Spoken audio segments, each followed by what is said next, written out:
Welcome to my channel knowledge with Praveen. দেখো, আমরা ভারত মাতার সন্তান, তাই আমরা ভারতবাসী হিসেবে নিজেকে গর্বিত বোধ করি। আমরা ছোট থেকে আর্মিদের দেখে একটা আলাদা ফিলিংস কিন্তু আমাদের মনে জাগে।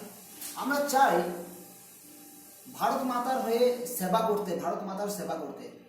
কিন্তু ভারত মাতার সেবা কতজন নাই করতে পারে, তাই না? বেশিজন তো ভারত মাতার সেবা করতে পারে না। সে ভাগ্য সবারই হয় না, কারণ ভারত মাতার সেবা করতে গেলে একটা স্কোপের প্রয়োজন, একটা জায়গার প্রয়োজন, একটা পোস্টের প্রয়োজন। ভারত মাতার সেবা করতে গেলে ইন্ডিয়ান আর্মি বা ইন্ডিয়ান নেভি এই সমস্ত সৈন্যবাহিনীতে যোগদান করতে হয়। আর সেই সব সৈন্যবাহিনীতে যোগদান করতে গেলে একটা কিছু কোয়ালিফিকেশনের প্রয়োজন হয়, এবং সেই কোয়ালিফিকেশন অনেকের মধ্যে থাকে, কিন্তু ঠিকঠাক গাইড না পাওয়ার জন্য তারা কিন্তু সেই সুযোগ থেকে বঞ্চিত হয়। তাই প্রত্যেকটি ভারতবাসী চায় ইন্ডিয়ান আর্মিতে যোগদান করে ভারত মাতার সেবা করতে, কিন্তু বেশি জনের সেই ভাগ্য জোটে না। তাই আজকে আমি আলোচনা করতে চলেছি ইন্ডিয়ান আর্মিতে যোগদান করতে গেলে কি কি কোয়ালিফিকেশন দরকার, এবং বয়স সীমা কত হতে পারে, এবং তাদের যে সিলেকশন প্রসেস, সেই সিলেকশন প্রসেসই বা কীভাবে হয়। ওকে, তো বন্ধুরা, প্রথম থেকে শেষ পর্যন্ত দেখো। যদি তুমি একজন ইন্ডিয়ান আর্মি হতে চাও, যদি তুমি একজন ভারত মাতার সন্তান হও, প্রথম থেকে শেষ পর্যন্ত দেখো। অবশ্যই বলবো এই ভিডিওটি তোমার অনেক উপকারে আসবে। বন্ধুরা, আমি আজকে যে পোস্টের কথা বলবো, ইন্ডিয়ান আর্মিতে অনেক পোস্ট হয়। সব থেকে কমন পোস্ট, অর্থাৎ বেশি মানুষ যে পোস্টের জন্য অ্যাপ্লাই করে, সেটা হলো ইন্ডিয়ান আর্মি জিডি, অর্থাৎ জেনারেল ডিউটি, সোলজার্স জিডি বা জেনারেল ডিউটি। ওকে, এই পোস্টটিতে আবেদন করতে গেলে আপনাকে শিক্ষাগত যোগ্যতা কী কী চাই প্রথমে জেনে নিন। এই পোস্টটিতে আবেদন করতে গেলে আপনার শিক্ষাগত যোগ্যতা চাই মাধ্যমিক পাস হতে হবে আপনাকে, এবং মাধ্যমিকে আপনার প্রত্যেকটি সাবজেক্টে টোটাল মিলিয়ে আপনাকে মিনিমাম 45% মার্কস কিন্তু থাকতে হবে, এবং প্রত্যেকটি সাবজেক্টে আলাদাভাবে বা সেপারেটলি প্রত্যেকটি সাবজেক্টে 33% মার্কস কিন্তু আপনাকে থাকতে হবে। অর্থাৎ টোটাল আপনাকে 45% মার্কস থাকতে হবে, এবং 33% মার্কস থাকতে হবে প্রত্যেকটি সাবজেক্টে। ধরুন আপনার টোটাল 45% মার্কস রয়েছে, কিন্তু কোনো একটি সাবজেক্টে 30 বা 32 বা 31 রয়েছে, তাহলে কিন্তু আপনি যোগ্য নন, বা আপনার এই কোয়ালিফিকেশনে আপনি কিন্তু অ্যাপ্লাই করতে পারবেন না। এরপর আমরা যাব এজ লিমিট হচ্ছে ভারতীয় আর্মিতে যোগদান করতে গেলে বা জিডি পোস্টে অ্যাপ্লাই করতে গেলে আপনাকে এজ লিমিট হতে হবে 17.5 থেকে 21.5 পর্যন্ত।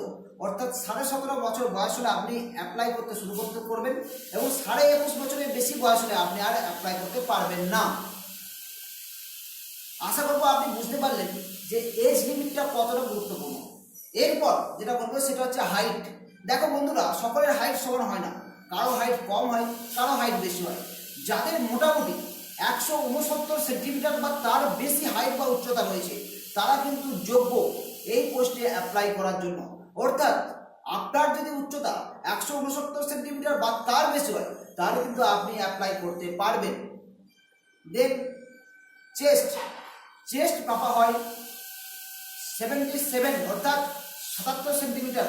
77 সেন্টিমিটার আপনার চেস্ট নর্মালে হতে হবে, এবং 5 সেন্টিমিটার ফোলানোর ক্ষমতা রাখতে হবে। অর্থাৎ আপনাকে নিঃশ্বাস নিয়ে যখন ফোলাবেন, যেন 5 সেন্টিমিটার আরও বাড়ে। নর্মালি আপনার চেস্ট হতে হবে 77 সেন্টিমিটার বা তার বেশি, এবং যখন আপনাকে বলা হবে ফুলিয়ে দেখাও, তখন কিন্তু আপনাকে শ্বাস নিয়ে ফুলিয়ে দেখাতে হবে অন্ততপক্ষে 5 সেন্টিমিটার আপনাকে এক্সটেন্ড বা বাড়াতেই হবে। ওকে, সেই ক্ষমতা আপনাকে রাখতেই হবে। তাহলে এই শিক্ষাগত যোগ্যতা এবং এই সমস্ত যোগ্যতা আপনার থাকতে হবে। যদি আপনি হয়ে থাকেন 169 সেন্টিমিটার লম্বায় বা তার বেশি, যদি আপনার চেস্ট থাকে 77 সেন্টিমিটার বা তার বেশি, এবং যদি আপনার চেস্ট ফোলানোর ক্ষমতা 5 সেন্টিমিটার থাকে, বিশ্বাস করুন ইন্ডিয়ান আর্মিতে চাকরি পাওয়া অতটাও কঠিন ব্যাপার না। একটা চাকরি পেতে গেলে কিন্তু অনেক কষ্ট করতে হয়, অনেক কিছু পড়াশোনা করতে হয়, কিন্তু ভারত মাতার সেবা করতে গেলে আপনাকে কিন্তু আপনার ফার্স্ট ভাগ্য থাকতে হবে, দেন আপনাকে যে সমস্ত কোয়ালিফিকেশন বললাম সেই কোয়ালিফিকেশনগুলো থাকতেই হবে। অর্থাৎ আপনাকে এই মাধ্যমিকের নাম্বার থাকতে হবে 45%, টোটাল 33% প্রত্যেকটি সাবজেক্টে। আপনাকে হাইট হতে হবে 169 সেন্টিমিটার বা তার বেশি। আপনার চেস্ট হতে হবে 77 সেন্টিমিটার বা তার বেশি এবং 5 সেন্টিমিটার ফোলানোর ক্ষমতা থাকতে হবে। দেখো, এটা হলো এডুকেশনাল কোয়ালিফিকেশন। এরপর যেটা বলবো সেটা হচ্ছে ফার্স্ট রাউন্ড কি হবে না, তোমাকে প্রথম কি করতে হবে না, এখানে অ্যাপ্লাই করার জন্য প্রথম কি হতো, আগে অনেক বছর আগে কি হতো না, কোথাও যদি র্যালি হতো সেই র্যালিতে সরাসরি যে অংশগ্রহণ করা যেত, কিন্তু এখন সেটা হয় না। যখন কোনো র্যালি হয় নোটিফিকেশনের মাধ্যমে জানিয়ে দেওয়া হয় এবং সেটা দেবার পর আপনাকে সেই ওয়েবসাইটে গিয়ে join.indianarmy.nic.com joinindianarmy.nic.com এই ওয়েবসাইটে গিয়ে আপনাকে ফার্স্ট রেজিস্ট্রেশন করতে হবে। আপনার ডকুমেন্টস দিয়ে ফার্স্ট আপনাকে রেজিস্ট্রেশন করতে হবে। দেন আপনাকে দেওয়া হবে একটি বৈধ অ্যাডমিট কার্ড। সেখানে লেখা থাকবে আপনার ঠিক কবে র্যালি হবে এবং কোথায় যেতে হবে, কোন গ্রাউন্ডে যেতে হবে, কোন টাইমের মধ্যে রিপোর্টিং করতে হবে। অর্থাৎ আপনি কিন্তু র্যালি অংশগ্রহণ করবো বলে চলে যেতে পারবেন না। আপনাকে কিন্তু অ্যাডমিট কার্ড নিয়ে সেই অ্যাডমিট কার্ডের সময় মতো ঠিক ডেট মতো আপনাকে দিয়ে পৌঁছাতে হবে।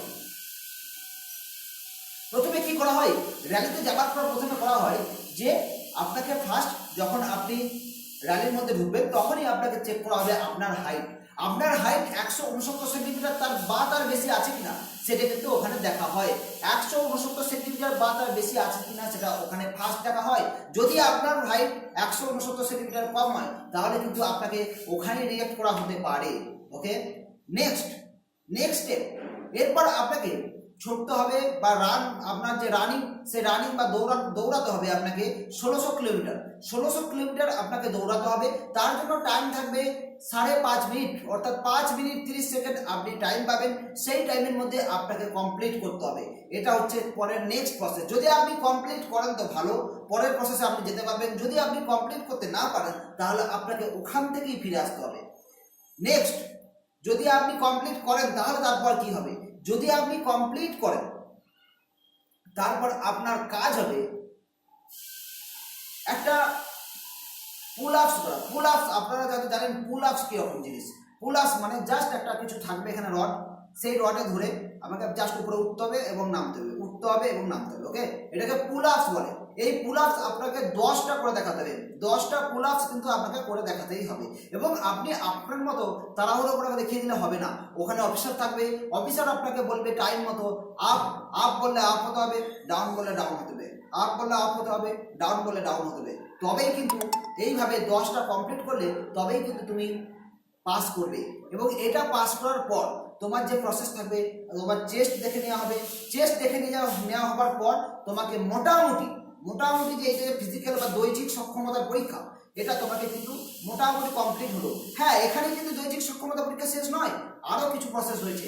যেমন তোমাকে একটি 9 ফুটের গর্ত দেওয়া হবে, লং জাম্প করে, অর্থাৎ লং জাম্প কিন্তু তোমাদের জানতে হবে। জাম্প করে এই 9 ফুটের গর্তটিকে অতিক্রম করতে হবে। 9 ফুটে একটি গর্ত দেওয়া থাকবে, সেটি কিন্তু তোমাকে অতিক্রম করতে হবে। লং জাম্প তোমাকে কিন্তু এটা জানতেই হবে, যদি তুমি না জানো তুমি কিন্তু রিজেক্ট হবে। নেক্সট কি থাকবে না, জিগজ্যাগ ব্যালেন্স, অর্থাৎ আঁকা বাঁকা একটি পাইপ থাকবে এবং তোমাকে সেই পাইপের উপর দিয়ে হেঁটে পার হতে হবে, অর্থাৎ তোমার ব্যালেন্স চেক করা হবে। এই ব্যালেন্স চেক কিন্তু খুবই গুরুত্বপূর্ণ। তাই বন্ধুরা, যারা ইন্ডিয়ান আর্মিতে যেতে চাও এখন থেকেই রেডি হও, এখন থেকেই তোমরা টাইম মেনটেন করো এবং এখন থেকে জিগজ্যাগ ব্যালেন্স কিভাবে পার করবে সেটার জন্য প্রস্তুতি নাও। ওকে, দেন এটা হবার পর থাকবে তোমার মেডিকেল টেস্ট। এগুলো সব কমপ্লিট হয়ে যাওয়ার পর যদি তুমি পাস করে যাও থাকবে মেডিকেল টেস্ট। মেডিকেল টেস্টে কিন্তু অনেক কিছু দেখা হয়, তাই সমস্তটা হয়তো আমি এই ভিডিওতে বলতে পারবো না। আমি নেক্সট ভিডিও অবশ্যই মেডিকেল টেস্ট সম্পর্কে নিয়ে আসবো যদি তোমাদের অনুমতি পাই। ওকে, দেখো মেডিকেল টেস্টে সামান্য কী জিজ্ঞেস করা হয়ে থাকে। মেডিকেল টেস্টে দেখা হয় আই প্রবলেম আছে কিনা, কোনো রকম ইয়ার প্রবলেম রয়েছে কিনা, কোনো রকম স্ট্যান্ডিং পজিশনে কোনো রকম প্রবলেম রয়েছে কিনা, অর্থাৎ তুমি হয়তো দাঁড়ানোর পর অর্থাৎ তোমার হাঁটুর সঙ্গে হাঁটু লেগে যাচ্ছে, এটাও কিন্তু একটা প্রবলেম। সো এই প্রবলেমগুলো থাকলে কিন্তু তোমাকে রিজেক্ট করা হবে। আরও গভীরে নিয়ে আসবো মেডিকেল যে পরীক্ষা সে সম্পর্কে আরও গভীরে একটা ভিডিও নিয়ে আসবো। সেই ভিডিওর জন্য কিছুদিন টাইম নিয়ে নিচ্ছে, আমি কিছুদিন পরে এই ভিডিও তোমাদের জন্য দিয়ে দেবো। বাট এই মেডিকেল টেস্ট হওয়ার পর যদি কেউ ক্যান্সেল হয়ে যাও বা রিজেক্ট হয়ে যাও, তো রিমেডিকেলও করাতে পারো, অর্থাৎ রিমেডিকেলও করা যায়, রিমেডিকেলের জন্য অ্যাপ্লাই করতে পারা যেতে পারে। তো এই মেডিকেল টেস্ট হওয়ার পর থাকে এক্সাম। ওকে, এক্সাম থাকে অর্থাৎ রিটেন পরীক্ষা। এই রিটেন পরীক্ষাতে তুমি যদি পাস করো তাহলে তোমার সিলেকশন মোটামুটি ভাবে হয়ে গেল। এরপর থাকবে ডকুমেন্টস ভেরিফিকেশন। সিলেকশন হয়ে গেল মানে যে ডকুমেন্টস ভেরিফিকেশন দরকার নেই তা নয়, ডকুমেন্ট ভেরিফিকেশন কিন্তু তোমার জন্য খুবই গুরুত্বপূর্ণ, কারণ ডকুমেন্ট ভেরিফিকেশন অনেক সময় অনেককে রিজেক্ট করে দেওয়া হয়ে থাকে, তাই ডকুমেন্টস ভেরিফিকেশনটা কিন্তু খুব গুরুত্বপূর্ণ।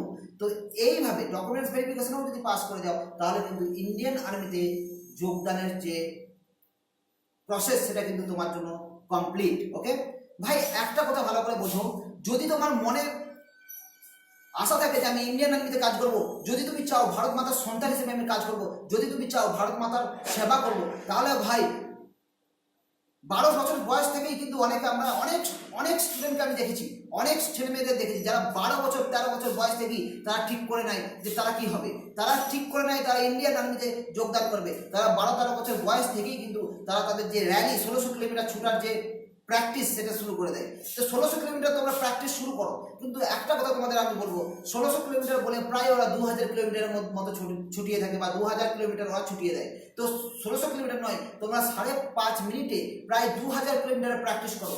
যদি তোমরা 2000 কিলোমিটার 5.5 মিনিটে প্র্যাকটিস করে যেতে পারো তাহলে তোমাদেরকে কেউ আটকাতে পারবে না। আর পুল আপস তোমরা করার চেষ্টা করো, 12 থেকে 14টি পুল আপস তোমরা প্র্যাকটিস করো, যদি সেইগুলো করে নাও তাহলে কিন্তু তোমার কেউ আটকাতে পারবে না।